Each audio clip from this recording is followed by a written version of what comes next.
한 국가의 대표를 뽑는 대통령 선거. 대통령 선거에는 나라마다 차이점이 조금씩 있는데요. 미국에서는 선거인단을 통한 간접 선거로, 영국에서는 대통령 역할을 하는 총리를 의회에서 선출합니다. 그리고 프랑스나 우리나라의 경우 국민이 직접 대통령을 뽑는 직선제를 택하고 있죠.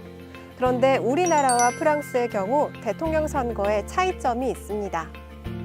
우리나라 대통령 선거는 유효투표에서 단 한 표라도 더 많은 수를 얻으면 당선자로 결정되는데요. 프랑스의 경우는 1차 투표 결과 최고 득표자가 과반수를 얻지 못하면 최다수 투표자 2명이 2차 투표를 실시하는 결선 투표 방식을 진행하고 있습니다. 유럽 국가 중에 이런 형태로 대통령 선거를 실시하는 또 다른 나라가 있는데요. 바로 동유럽 중심에 위치한 슬로바키아 공화국입니다. 얼마 전 이곳에서 대통령 선거가 치러졌는데요. 슬로바키아 선관위의 초청으로 1차 투표 현장을 찾은 선거관리위원회 참관단. 그 현장으로 함께 가보시죠. 지난 3월 14일 선거관리위원회 참관단은 슬로바키아 대통령 선거를 참관하기 위해 비행기에 올랐습니다. 체코와 오스트리아, 헝가리 사이에 자리한 슬로바키아는 대한민국의 절반 크기의 인구 약 540만 명의 자그마한 나라입니다. 슬로바키아 전체 인구수가 540만 명 정도로 우리나라 인구의 약 10분의 1 정도에 지나지 않습니다. 국민 소득도 1만 8천 달러 정도로 세계 40위권 정도 수준인 걸로 알고 있습니다. 이러다 보니 그 선거제도 역시 굉장히 우리 국민들에게는 신경할 수밖에 없는데요. 이번 그 대선을 계기로 저희가 슬로바키아의 선거제도를 실체적으로 좀 더 구체적으로 파악하고 슬로바키아 선거기관과의 교류와 협력 정전을 목적으로 다녀왔습니다. 참관단이 오랜 비행을 마치고 도착한 곳은 슬로바키아의 수도 브라티슬라바. 브라티슬라바는 다뉴브강을 기준으로 구시가와 신시가로 나눠지는데요. 구시가지는 여전히 고풍스러운 옛 모습을 간직하고 있습니다. 숙소로 이동하는 동안 만나게 된 대통령 후보자들. 이번 대통령 선거에 출마한 후보자는 모두 13명. 슬로바키아에서는 거리 곳곳에 대형 간판을 설치해 대통령 후보자를 알리고 있었습니다. 선거 48시간을 남겨두고 모든 선거운동이 끝나서일까요? 곧 선거를 치르는 도시라고 하기엔 너무나도 차분하고 조용했습니다. 우리나라는 선거일 전일까지 선거운동을 허용하고 있는데요. 슬로바키아 선거법은 선거일 전 48시간까지만 선거운동을 허용하고 있습니다. 또한 우리나라는 선거운동 기간 중에 피켓팅이라든지 확성장치라든지 선거 벽보라든지 다양한 이렇게 홍보 방법을 통한 선거운동을 허용을 하고 있는데요. 현장에서 목격한 슬로바키아의 그 선거운동 방법은 대형 입간판을 이용한 후보자를 알리는 방식으로 이루어졌고 선거 분위기는 전체적으로 굉장히 조용한 분위기에서 선거가 진행된 걸로 되었습니다. 지금은 동유럽의 주요 관광국가로 우리나라 사람들도 즐겨 찾는 곳이기도 하지만 슬로바키아 공화국이 탄생하기까지 그 과정이 순탄치 않았습니다. 이미 중세시대 한 차례 체코와 분리됐던 슬로바키아는 1차 세계대전 이후 오스트리아 헝가리 제국이 붕괴되면서 체코슬로바키아 공화국으로 다시 합쳐집니다. 하지만 2차 세계대전을 거치면서 이웃나라에게 잇따라 영토를 내주며 인구와 영토가 줄어들게 됩니다. 그리고 1960년대 공산당 치하의 사회주의 공화국을 거쳐 1990년대 동구 공산체제의 몰락과 함께 체코슬로바키아 연방공화국으로 국부가 바뀌었습니다. 그리고 1993년 체코와 평화적으로 분리돼 지금의 슬로바키아 공화국으로 탄생했습니다. 슬로바키아는 1993년 1월 1일에 등장한 신생 소국입니다. 당초에는 1919년부터 1992년까지 체코슬로바키아라는 국가로는 있었습니다. 그런데 1989년 11월에 있었던 벨벳 혁명을 통해서 이제 당시까지 있었던 공산 정권이 붕괴됐고요. 체코슬로바키아에서 체제 개혁이 시작이 됩니다. 당시에 체코 쪽에서는 아주 빠른 개혁을 추진함으로써 국가를 완전히 통째로 바꾸려고 했었고요. 슬로바키아는 서서히 개혁을 추진함으로써 슬로바키아의 경쟁력을 좀 이렇게 갖추려고 했었어요. 근데 그것이 충돌을 그것이 충돌을 빚게 되면서 당시 체코 총리와 그리고 슬로바키아 총리가 타협을 이제 합니다. 그래서 체코슬로바키아는 1992년에 그러니까 서로 정치인의 타협에 의해서 국가 분리가 결정이 되고요. 1994년 1월 1일을 기해서 체코와 슬로바키아라는 두 개의 국가로 분리되게 됩니다. 따라서 슬로바키아는 실제로 생긴 지 얼마 되지 않은 신생 주권 국가입니다. 공화국 탄생 이후 4번의 대통령 선거가 치러졌는데요.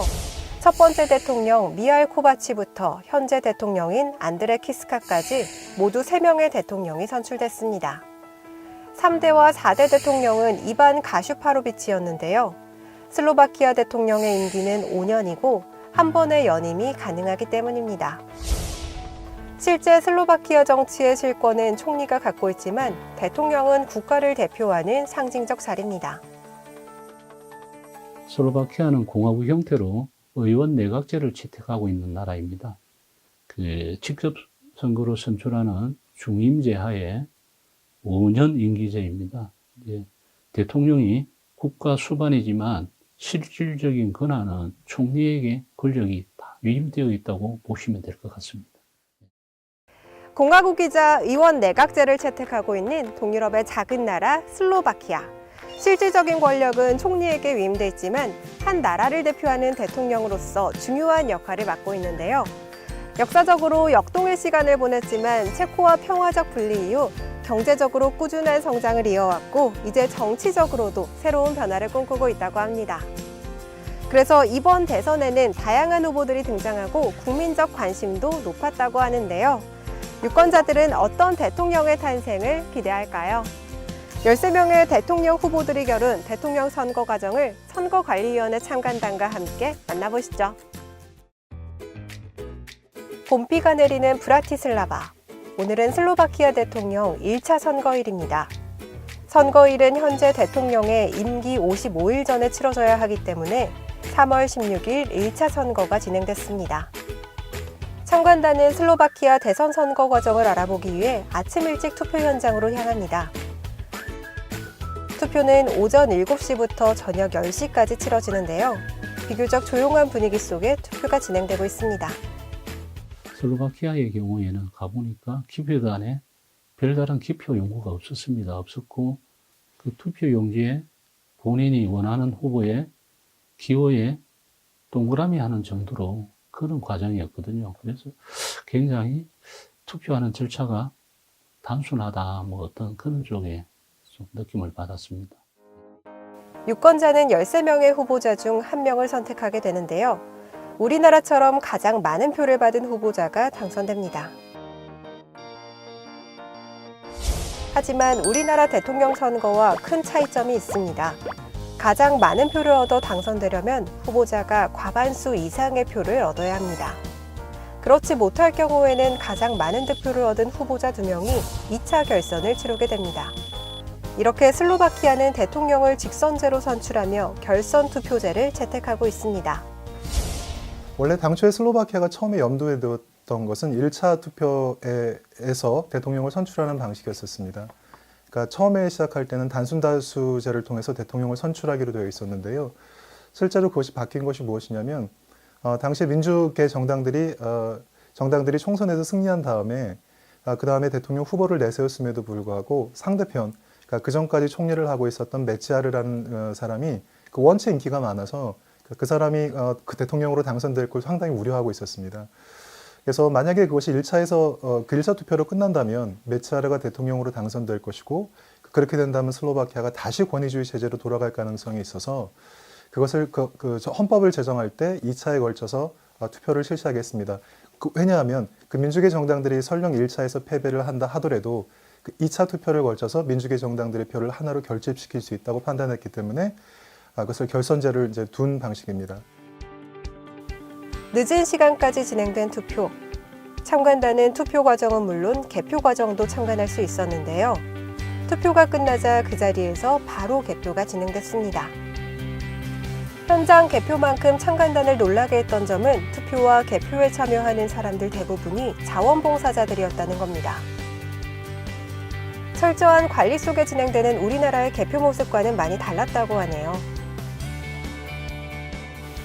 당시 투표가 10시에 마감이 되더라고요. 투표 시간이 아침 6시부터 밤 10시까지입니다. 그리고 투표가 끝나면은 바로 현장에서 이제 투표소 개표가 이루어지기 때문에 그런 부분은 우리나라에도 상당히 시사하는 바가 많이 컸던 것 같습니다. 또 마지막으로 한 가지 더 말씀드리면은 그 개표하신 분들이 그 일종의 자원봉사자 성격으로 많이 오신 분들이세요. 그래서 그분들이 개표를 하는데 그런 개표 과정에서 어떤 공정성이라든지 이런 합법성에 대한 문제제기라든지 이런 게 전혀 없이 굉장히 평온하게 이루어진 부분에 대해서 그런 부분 또 공정한 선거 이게 잘 조합이 됐으면 하는 생각이었습니다. 5번의 대통령 선거가 치러진 슬로바키아. 모두 2차 결선까지 이뤄졌는데요. 첫 대통령 선거부터 매번 비슷한 투표를 보이고 있네요. 조용한 분위기 속에서 치러진 이번 대선의 1차 투표율은 48.7%. 투표율은 50%가 넘지 않지만 슬로바키아 국민들의 정치에 대한 관심은 높다고 합니다. 슬로바키아의 투표율은 40에서 50% 정도로 그렇게 투표율이 높은 상태는 아니었던 것 같습니다.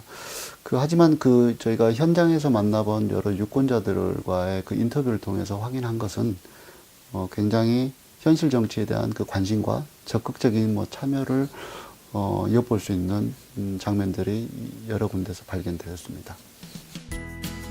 13명의 대선 후보자가 출마한 1차 투표. 그 결과 환경운동가이자 변호사 출신인 진보적 슬로바키아 정당의 주사나 카프토바가 40.5%, 그리고 2000년대 중반 이후 줄곧 제1당을 지켜온 사회민주당의 마로스 셰프쇼비치가 18.7%의 표를 얻었다고 합니다. 하지만 카프토바의 득표율이 과반수를 넘지 못해 14일 후 2차 결선 투표가 치러졌습니다. 2차 결선에서 카프토바는 58.3%를 득표해 41.7%를 얻은 마로스 셰프초비치 후보를 꺾고 마침내 슬로바키아의 첫 여성 대통령으로 당선됐습니다. 정치 입문자이자 원외 정당인 진보적 슬로바키아 소속인 카프토바. 그녀가 승리를 얻을 수 있었던 이유는 무엇이었을까요? 네, 이번 슬로바키아 대선에서는 실제로는 중요한 정책적인 싸움이 아니었었고요. 정치개와 그리고 재계 부패 문제 때문에 사실상 좀 시끄러웠습니다. 가장 중요한 문제로 친다면 작년에 있었던 2018년 2월에 있었던 어떤 신문 기자가 총을 맞아서 암살당하는 사건이 있었습니다. 근데 그 기자 자체는 한 1년 전부터 슬로바키아 정치계와 재계의 그 부패 문제를 심층 취재했던 사람이었었고요. 그 취재한 내용을 막 보도하려는 그 순간에 이 사람이 총을 맞아서 죽는 사건이 있었어요. 그래서 그 사건을 둘러싸고 여러 가지 정치계나 이런 쪽에서도 문제가 많았지만 시민들이 대규모로 시위를 하기 시작을 합니다. 그러니까 슬로바키아 사람들이 어떤 기지를 볼 때는 사람들이 많이 모여서 시위를 하거나 이런 것에 대해서는 전혀 관심이 없는데 이번에는 아주 이상할 정도로 수십만 명이 몰려들어서 시위를 하기 시작을 해요. 그래서 아마 이제 정치계에서도 그거에 대해서 깜짝 놀랐었고요. 당시에 거의 철권을 휘두르던 그 당시 총리였었던 피초라는 사람이 이제 사임하는 지경까지 이르렀습니다. 그래서 이번에 이번에 대통령으로 당선된 차프토바라는 이제 대통령, 지금은 이제 슬로바키아 대통령 당선자는 바로 그때부터 이제 사실상 정치를 하기 시작을 합니다. 그러니까 그 전까지 이 사람은 이제 법률가로서 환경운동이나 혹은 인권운동에 이제 주도했던 사람이고요.